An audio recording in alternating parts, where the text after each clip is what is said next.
दोस्तों, आप सभी का स्वागत करता हूँ ऑनलाइन हिस्ट्री यूट्यूब चैनल पर। मैं आपका प्यारा दोस्त प्रेम नारायण शुक्ला। आज मैं बात करने जा रहा हूँ श्री प्रधानमंत्री नरेंद्र मोदी के बारे में। जैसा कि आप लोग सभी लोग जानते होंगे, नरेंद्र मोदी का फुल नाम श्री नरेंद्र दामोदर दास मोदी है। इनका जन्म 17 सितंबर 1950 में हुआ था। 2014 से भारत के 14वें प्रधानमंत्री तथा वाराणसी सांसद हैं। वे भारत के प्रधानमंत्री पद पर आसीन होने वाले भारत में जन्मे प्रथम व्यक्ति हैं। इससे पहले 7 अक्टूबर 2009 से 14 तक गुजरात के मुख्यमंत्री रह चुके हैं। 2001 से मोदी भारतीय जनता पार्टी एवं राष्ट्रीय स्वयंसेवक संघ के सदस्य रहे हैं।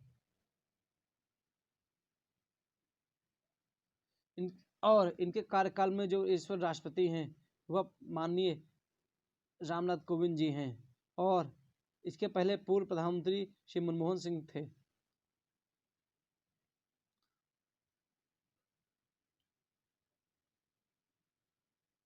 और इनके जन्म का नाम नरेंद्र दामोदर दास मोदी है, और इनका जन्म वडनगर गुजरात में हुआ था। और इनकी राष्ट्रीयता भारतीय है, और राजनीतिक दल भारतीय जनता पार्टी। जीवन संगी मतलब इनकी पत्नी का नाम जशोदाबेन है। शैक्षिक जो सभ्यता है, जो एजुकेशन है, इन्होंने दिल्ली विश्वविद्यालय, गुजरात विश्वविद्यालय, धर्म हिंदू। अब हम बात करते हैं इनकी पूरी कहानी के बारे में, जीवन की। जैसे कि हम लोग सभी लोग जानते हैं कि इनकी जीवनी एक बहुत प्रेरणादायक जीवनी है। या इन्होंने अपना जीवन एक चाइल्ड से लेकर इन्होंने आज एक सक्सेसफुल प्रधानमंत्री के रूप में निभा रहे हैं। तो बिल्कुल, अगर आप मोदी जी के बारे में इंटरेस्टेड हैं तो मेरे साथ आखिरी तक जुड़े रहिए और इस वीडियो को अंत तक देखिए, क्योंकि अंत में मैं जो चीज़ बताने जा रहा हूँ मोदी जी के बारे में, वो आपने कभी नहीं सुना होगा, इसलिए जुड़े रहें। तो वडनगर के एक गुजराती परिवार में इनका जन्म हुआ। मोदी ने अपने बचपन में चाय बेचने में अपने पिता की मदद की और बाद में अपना खुद का स्टॉल चलाया। 8 साल की उम्र में वे आरएसएस से जुड़े, जिसके साथ एक लंबे समय तक संबंधित रहे। स्नातक होने के बाद उन्होंने अपने घर छोड़ दिया। मोदी ने 2 साल तक भारत भर में यात्रा की और कई धार्मिक केंद्रों का दौरा किया। 1969 व 70 वे गुजरात लौटे और अहमदाबाद चले गए। 1971 में वह आरएसएस के पूर्णकालिक कार्यकर्ता बन गए। 1975 में देश भर में आपातकालीन स्थिति के दौरान उन्हें कुछ समय के लिए छिपना पड़ा। 1985 में वे बीजेपी से जुड़े और 2001 तक पार्टी पदानुक्रम के भीतर कई पदों पर कार्य किया और धीरे धीरे भाजपा के सचिव पद पर पहुंच गए। जब गुजरात भूकंप उसमें 2001 में आया था, तब उस समय मुख्यमंत्री केशव भाई पटेल थे, और उनका स्वास्थ्य ठीक न होने के कारण, मोदी जी की छवि साफ होने के कारण और मेहनती छवि होने के कारण इन्होंने मुख्यमंत्री के रूप में नियुक्त किया गया। मोदी जल्द ही विधानसभा के लिए चुने गए। 2002 के गुजरात दंगों में उनके प्रशासन को कठोर माना गया। इस दौरान उनके संचालन की आलोचना भी की गई। हालांकि सुप्रीम कोर्ट द्वारा नियुक्त विशेष जांच दल को अभियोजन पक्ष की कार्यवाही शुरू करने के लिए कोई सबूत नहीं मिला। मुख्यमंत्री के तौर पर उनकी नीतियां आर्थिक विकास को प्रोत्साहित करने के लिए श्रेय दिया गया। उनके नेतृत्व में भारत की प्रमुख विपक्षी पार्टी भारतीय जनता पार्टी ने 2014 में 282 सीटें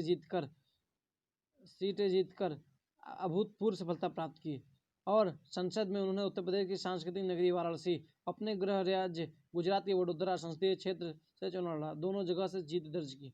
और उन्होंने कई सुधार किए, और उन्होंने योजना आयोग को हटाकर नीति आयोग का गठन किया। इससे पूर्व वे गुजरात के 14वें मुख्यमंत्री रहे। उनके काम के कारण गुजरात की जनता ने लगातार 4 बार मुख्यमंत्री चुना।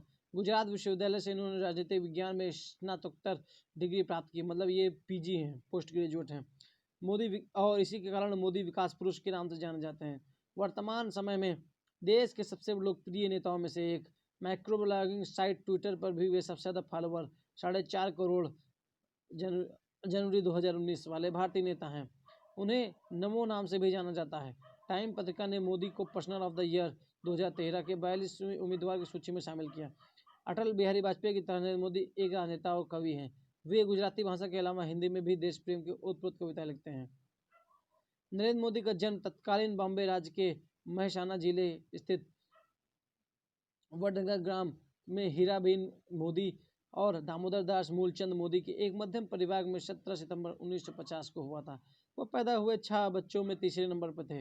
मोदी का परिवार मोद घांची तेली समुदाय से था, और जिससे भारतीय सरकार द्वारा अन्य पिछड़ा वर्ग के रूप में वर्गीकृत किया जाता है। वह पूर्णतः शाकाहारी हैं और भारत पाकिस्तान के बीच द्वितीय युद्ध में दौरान अपने तरुण काल में अपने इच्छा से रेलवे स्टेशन पर सफर कर रहे सैनिकों की सेवा की। युवावस्था में वह छात्र संगठन अखिल भारतीय विद्यार्थी परिषद में शामिल हुए और उन्होंने साथ ही साथ भ्रष्टाचार विरोधी नव निर्माण आंदोलन में हिस्सा लिया। एक पूर्णकालिक आयोजक के रूप में कार्य करने के पश्चात उन्हें भारतीय जनता पार्टी के संगठन का प्रतिनिधि मनोनीत किया गया। किशोरावस्था में अपने भाई के साथ एक चाय की दुकान चला चुके मोदी ने अपनी स्कूल शिक्षा वडनगर से पूरी की। उन्होंने आरएसएस के प्रचारक रहते हुए 1980 में गुजरात विश्वविद्यालय से राजनीति में स्नातकोत्तर परीक्षा दी और एमएससी की डिग्री प्राप्त की।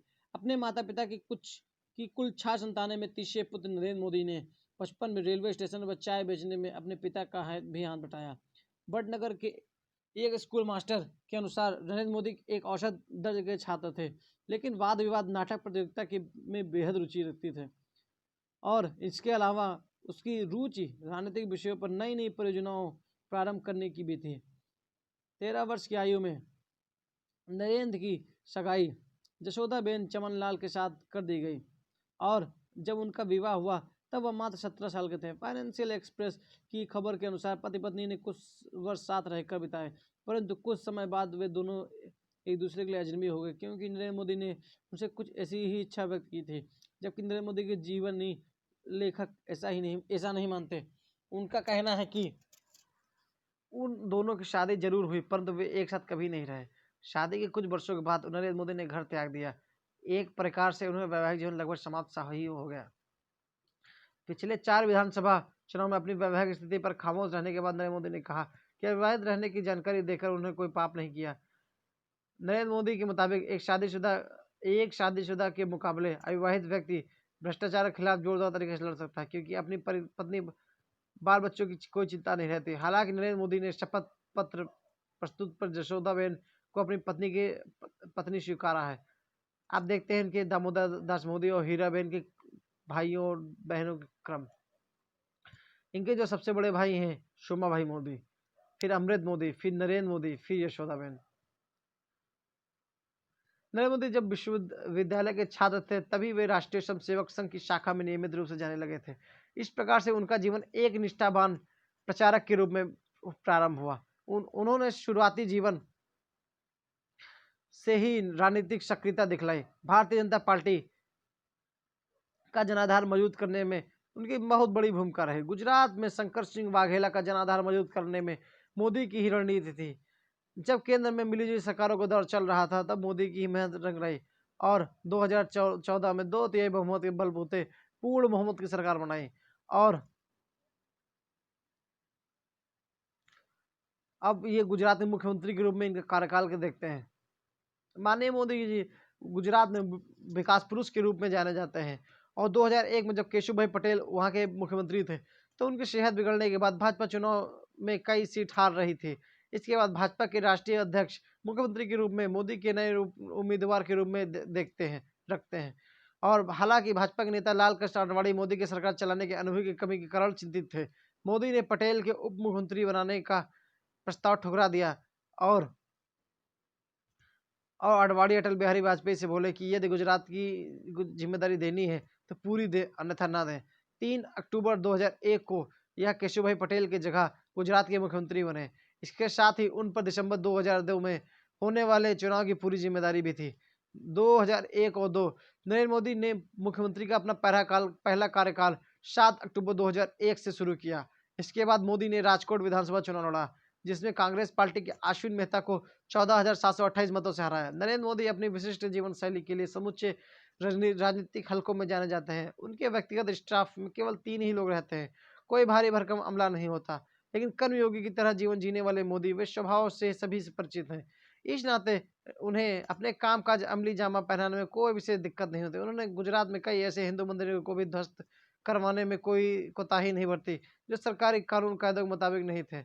हालांकि इसके लिए उन्होंने विश्व हिंदू परिषद जैसे संगठन को भाजन भी बनना पड़ा, परंतु उन्होंने इसकी रत्ती भर भी परवाह नहीं की और जो उन्हें उचित लगा वही करते रहे, जिन्हें सुनने के लिए बहुत भारी संख्या में श्रोता आज भी पहुंचते हैं। कुर्ता पैजामा सदरी के अतिरिक्त वे कभी कभी सूट भी पहनते हैं। अपनी मातृभाषा गुजरात के अतिरिक्त वह हिंदी में ही बोलते हैं। मोदी के नेतृत्व में 2012 में गुजरात विधानसभा में भारतीय जनता पार्टी ने स्पष्ट बहुमत प्राप्त किया और इन्होंने गुजरात में कई बांध परियोजनाएं भी, विकास परियोजनाएं भी चालू की। पंचामृत योजना जो राज्य के एकीकृत विकास की पंचामी योजना है। सुजलाम सुफलाम योजना जो राज्य में जल स्रोतों का उचित और समेकित उपयोग जिससे जल की बर्बादी को रोका जा सके। कृषि महोत्सव, उपजाऊ भूमि के लिए शोध प्रयोगशालाएं। चिरंजीवी योजना नवजात शिशु की मृत्यु दर में कमी लाने हेतु। मातृ वंदन योजना जच्चा बच्चा की स्वास्थ्य की रक्षा हेतु। बेटी बचाओ भ्रूण हत्या व लिंगानुपात पर अंकुश हेतु। ज्योति ग्राम योजना प्रत्येक गांव में बिजली पहुंचाने हेतु। कर्मयोगी योजना सरकारी कर्मचारियों में अपने कर्तव्य के प्रति निष्ठा जगाने हेतु। कन्या कलावाड़ी योजना महिला साक्षरता और शिक्षा के प्रति जागरूकता। बाल भोग योजना निर्धन छात्रों को विद्यालय में दोपहर का भोजन। मोदी वन बंधु विकास क्रम योजना। इसमें उपरोक्त विकास योजनाओं के अतिरिक्त मोदी ने आदिवासी और वनवासी क्षेत्र के लिए गुजरात राज्य में वन बंधु विकास योजना जारी की, जिसमें 10 सूत्री कार्यक्रम भी चला रखा है, जिसमें 5 लाख परिवार को रोजगार, उच्चतर शिक्षा की गुणवत्ता, आर्थिक विकास, स्वास्थ्य, आवास, साफ स्वच्छ पेयजल, सिंचाई, समग्र विद्युतीकरण, प्रत्येक मौसम में सड़क मार्ग की उपलब्धता और शहरी विकास। और श्याम जी कृष्ण वर्मा की अस्थियों का भारत में संरक्षण। नरेंद्र मोदी प्रखर देशभक्त और आर्य समाज के संस्थापक स्वामी दयानंद सरस्वती के शिष्य श्याम जी कृष्ण वर्मा व उनकी पत्नी भानुमति के अस्थियों को भारत की स्वतंत्रता 55 वर्ष बाद भी 22 अगस्त 2003 को स्विस सरकार से अनुरोध करके जिनेवा के स्वदेश वापस मंगाया और मांडवी श्याम जी के जन्म स्थान क्रांति तीर्थ के नाम से एक पर्यटन स्थल बनाकर उनकी स्मृति को संरक्षण प्रदान किया। मोदी द्वारा 13 दिसंबर 2010 को राष्ट्र को समर्पित क्रांति तीर्थ को देखने दूर दूर से पर्यटक गुजरात आते हैं। गुजरात सरकार का पर्यटन विभाग इसे देखरेख करता है। अब आतंकवाद मोदी जी का क्या विचार है। 17 जुलाई 2006 को मोदी ने एक अभिभाषण में आतंक निरोधक अधिनियम जैसे आतंकवाद विरोधी विरोध लाने के विरुद्ध उनकी अनिच्छा को लेकर भारतीय प्रधानमंत्री मनमोहन सिंह की आलोचना की गई। मुंबई में उपनगरीय रेलों में बम विस्फोटों के मद्देनजर उन्होंने केंद्र राज्य सरकार के से राज्यों को सख्त कानून लागू करने के लिए एक सशक्त कानून की मांग की। आतंकवाद युद्ध से भी बदतर है। एक आतंकवादी के कोई नियम नहीं होते। एक आतंकवादी तय करता है कि कब कैसे कहां किसको मारना है। भारत ने युद्धों की तुलना में आतंकवादी हमलों को अधिक लोग खोया है। नरेंद्र मोदी ने कई अवसरों पर कहा था कि यदि भाजपा केंद्र सत्ता में आई तो वह 2004 में उच्चतम न्यायालय द्वारा अफजल गुरु को फांसी दिए जाने के निर्णय का सम्मान करेगी। और भारत के उच्चतम न्यायालय ने अफजल को 2001 भारतीय संसद पर हमले दोषी ठहराया था और तिहाड़ जेल में उसे फांसी पर लटका दिया था। 2002 में गुजरात के दंगे। 27 फरवरी 2002 में अयोध्या से गुजरात वापस लौट रहे सेवकों को गोधरा स्टेशन पर खड़ी ट्रेन में मुसलमानों को हिंसक भीड़ द्वारा आग लगाकर जिंदा जला दिया गया। इस हादसे में 59 कार सेवक मारे गए। रोंगटे खड़े कर देने वाले इस घटना की प्रतिक्रिया से समूचे गुजरात में हिंदू मुस्लिम दंगे भड़क उठे। मरने वाले 1180 लोगों में अधिकांश संख्या अल्पसंख्यकों की थी, जिसमें न्यूयॉर्क टाइम्स ने मोदी प्रशासन के जिम्मेवार ठहराया और कांग्रेस सहित अनेक विपक्षी दल नरेंद्र मोदी के इस्तीफे की मांग की। मोदी ने गुजरात 10वीं विधानसभा भंग करने की संस्तुति करते हुए राज्यपाल को अपना त्यागपत्र सौंप दिया। परिणाम स्वरूप पूरे प्रदेश में राष्ट्रपति शासन लागू हो गया। राज्य में दोबारा चुनाव है। भारतीय जनता ने मोदी के नेतृत्व में विधानसभा 172 में से 127 सीटें जीत हासिल की। अप्रैल 2009 में भारत के उच्चतम न्यायालय ने विशेष दल भेजकर यह जानना चाहा कि कहीं गुजरात दंगों में नरेंद्र मोदी की साजिश तो नहीं। तो यह विशेष दल दंगों में मारे गए कांग्रेसी सांसद एहसान जाफरी की विधवा जाकिया जाफरी की शिकायत पर भेजा गया था। दिसंबर 2010 में उच्चतम न्यायालय ने एसआईटी की रिपोर्ट पर यह फैसला सुनाया कि इन दंगों में नरेंद्र मोदी के खिलाफ कोई ठोस सबूत नहीं मिला है। उसके बाद 2011 में टाइम्स ऑफ इंडिया ने यह आरोप लगाया कि रिपोर्ट में कुछ तथ्य जानबूझकर छुपाए गए हैं। सबूतों के अभाव में नरेंद्र मोदी को अपराध से मुक्त नहीं किया जा सकता। इंडियन एक्सप्रेस ने यह भी लिखा, रिपोर्ट में मोदी के विरुद्ध न मिलने के बाद भले ही की, किंतु अपराध से मुक्त तो नहीं किया। द हिंदू एक रिपोर्ट के अनुसार नरेंद्र मोदी न सिर्फ इतनी भयंकर त्रासदी में पानी फेरा अपितु इस प्रतिक्रिया एसआईटी की रिपोर्ट की लीक करके उसे प्रकाशित करवाने के पीछे सत्तारूढ़ कांग्रेस पार्टी का राजनीतिक स्वार्थ है। इसकी भी उच्चतम न्यायालय द्वारा जांच होनी चाहिए। सुप्रीम कोर्ट ने बिना कोई फैसला दिए अहमदाबाद के एक मजिस्ट्रेट की निष्पक्ष जांच करते हुए अविलंब अपना निर्णय देने को कहा। अप्रैल 2012 में एक अन्य विशेष जांच दल ने फिर यह बात दोहराई। यह बात तो सच है कि ये दंगे भीषण थे, परंतु नरेंद्र मोदी इन दंगों में कोई प्रत्यक्ष हाथ नहीं था। 7 मई 2012 को उच्चतम न्यायालय द्वारा नियुक्त विशेष जज राजू रामचंद्रन ने यह रिपोर्ट पेश की कि गुजरात के दंगों के लिए नरेंद्र मोदी पर भारतीय दंड संहिता की धारा 153 ए 1 खा 153 बी 166 और 505 2 के अंतर्गत विभिन्न समुदायों के बीच वैमनस्य की भावना फैलाने के अपराध में दंडित किया जा सकता है।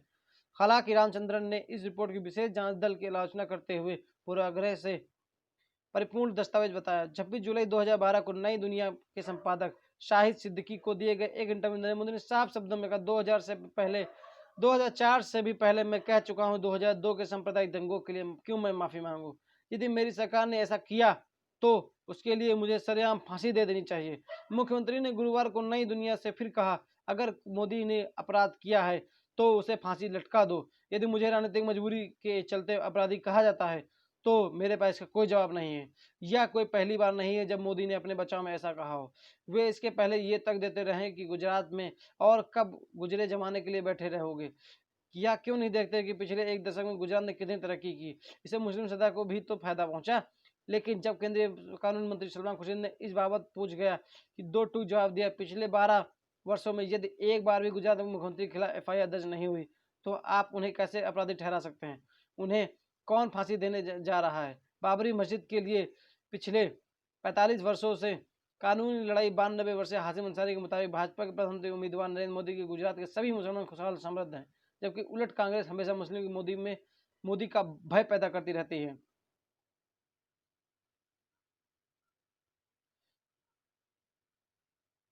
अब बात करने जा रहे हैं 2014 के लोकसभा चुनाव।